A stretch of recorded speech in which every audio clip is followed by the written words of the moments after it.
Many of the Walt Disney World resorts here in Orlando, Florida have been open for some time, and we're delighted about that. But now we have news about the reopening of several other resorts that we've been waiting for. In addition, today we're going to go over a few of my predictions about big changes coming to resorts in the future. But let's get into the reopening of several of our old favorites. Port Orleans Riverside and French Quarter are reopening. It's an amazing feeling because those resorts are some of my favorite moderate resorts at Walt Disney World.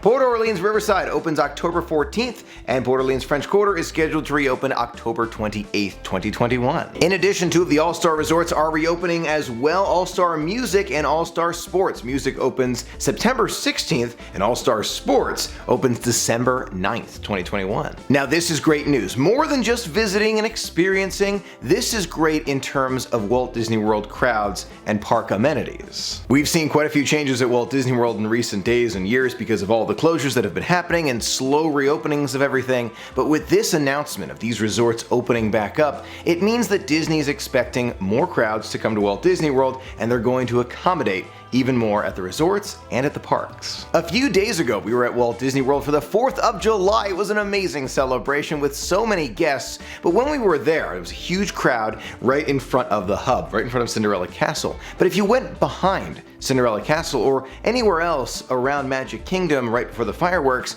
we noticed together, there were very few people in the park. There are a lot of estimates out there about what capacity Disney is currently at right now. I've heard anywhere between 40% upwards of 70 or maybe even 80%. My current guess is right around, let's say almost 50 or 60%, right in there, simply from what I saw on the ground on July 4th. If Disney is planning on increasing that capacity number, they've got to have more rooms available, meaning they're planning on increasing capacity for these timeframes. So these dates that I mentioned, September through December, are absolutely critical. It means that Disney knows that's when things are going to really start to increase. Now that doesn't mean it's the only time we're going to see an increase of capacity at Walt Disney World. We will see more increases over the next few months. It's just going to be a slow rollout until they have a much larger increase closer to that time frame. What's really interesting about these dates is that most of them, except for All-Star Music, are after the 50th anniversary. I mean, it makes sense. Not everyone's going to be there on October 1st. We can't all be there on October 1st, but it's going to continue for 18 months,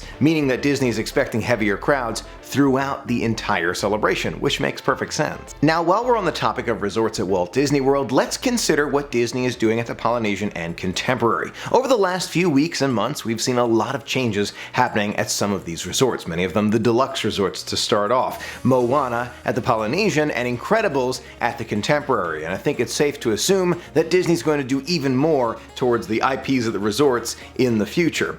But it also means something for pricing. Now, we've known for a long time that prices everywhere, not just at Walt Disney World, not just at resorts, for food, for everything that we do in our everyday lives, increases over time. There's a lot of economics behind it, which I'm not going to go into. However, if you look at some of the price changes for some of the resorts at Walt Disney World, it's actually an interesting trend. Let's take, for example, the Polynesian Village Resort. In 2003, you could get a standard room for $299 a night. Then in 2013, you could get it for $562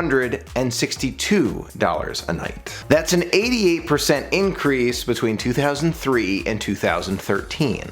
That would mean that by 2023, hypothetically, prices at the Polynesian Village Resort would be well over $1,000 per night for that standard room that we could have gotten for $299 back in 2003. I think it's safe to assume that that number is actually pretty close to reality when the Polynesian Village Resort does reach 2023, $1,000 per night. The reason why I bring this up now is because there have been a lot of comments recently about price increases at Walt Disney World, and it's true that the current CEO, Bob Chapek, did mention a change in financial strategy during a shareholder meeting a couple weeks ago, talking about how they want to kind of shift their focus. They didn't get into specifics, but this is an example of one of the things they're likely focusing on. This kind of change is not uncommon for Disney, where they close something down, refurbish it, change it up, make it more magical, and then it comes out with a new price on the other side.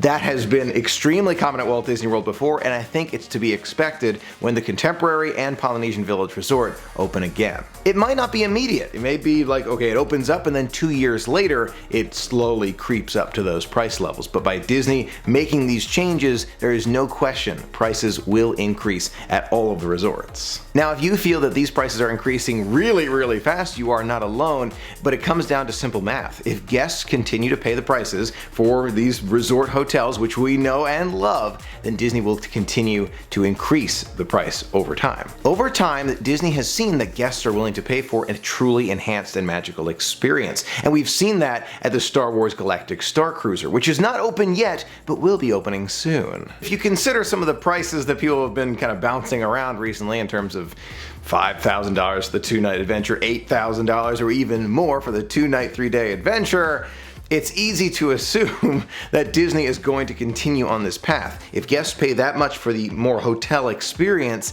we can assume to see more of this all over. So what does that mean about future hotels at Walt Disney World? Before the closures, you may recall, Reflections, I think it's a waterside resort near Wilderness Lodge, was proposed. They started working on the land and everything, and then all of a sudden, snap, and it's completely gone. And we're not seeing Reflections at least anytime soon. Instead, recently, when I came into the Magic Kingdom one day, I noticed a new gate, or something like it, or a new trail, or something like it, making our way from the Transportation and Ticket Center towards the Contemporary. When I first saw it, I didn't think much of it. I was thinking to myself, okay, maybe it's a new entryway for utility vehicles, maybe it's land survey, who knows. But recently there have been some rumors about other resorts coming to the monorail line. To be honest with you, I think that's a little bit of a stretch. I do personally. That being said, I wouldn't be surprised if Disney's already considering how they can continue to create deluxe resort experiences in the future. The reason why I think it's unlikely, the space, size, and location. Location is kind of limited to where, how big they can build, and that kind of plays into the size as well. Think about the Star Wars Galactic Star Cruiser. It's enormous, and it's kind of behind Hollywood Studios. They've got a lot of space back there. Closer to the Magic Kingdom, it's a lot of space, and they've got to think about sight lines, and it's a lot to do right there. It seems like too small a space to me, but you never know. I have another idea, however, what that gate could be, and don't forget this is extremely early, so who knows. Perhaps it's another form of transportation from the Transportation and Ticket Center to the Magic Kingdom. I know it might seem unlikely, considering we have the ferry boat, we've got the monorail, and we've got the bus system that takes us to and from Transportation and Ticket Center at night. But on July 4th, I'm not going to forget it, as I was walking out, the monorail had at least a 30-minute wait, the ferry boat same thing, bus is a little bit shorter, but it also had a very long line. So what else can Disney do to reduce this wait? I said it months ago, and the idea doesn't really make sense as I say it, but I still am gonna say it because I'm a positive thinker. I feel like if you say something and you think about it, it starts to make sense.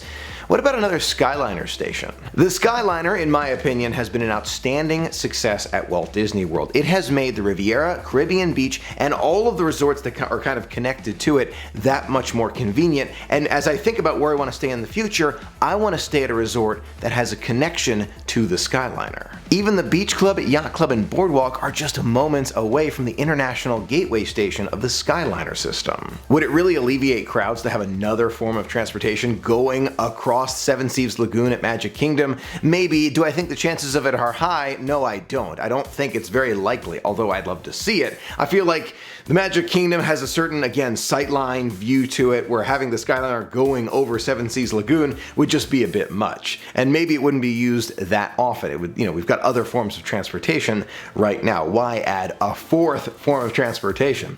Tough to know exactly, but Disney's definitely thinking about the future every day, even more so right around Magic Kingdom. The future of Disney World will require more resorts, there's no question about it, and as things continue to ramp up, I think it's easy to assume that we're going to see more announcements, I'm thinking D23, for future resorts coming to Walt Disney World. It might not be the next D23, maybe the one after that, simply because things have been pushed so far down the road, but things will continue to increase and speed up at Walt Disney World in the coming days, weeks, and months ahead. I personally am very excited about all the changes coming to Walt Disney World, and even though the prices are increasing all over, we see that with tickets and food and everything else, but I'm thinking about the resorts today, I am excited to see what new things are coming our way, because without these changes, again, you think about it, it turns into a museum. It turns into, oh, we've been there before, we don't need to go back. I feel like the changes are necessary. More expensive, but necessary. My opinion. Those are my thoughts. I'd love to hear from you in the comments below. Are you excited for all the changes coming to Walt Disney World resorts, and do you think that special gate that we keep seeing in Pathway by the Transportation and Ticket Center is a new resort or something totally different? Let me know in the comments below. I'd love to hear from you. Thanks so much for being a part of the magic with me today. Until next time, have a magical day.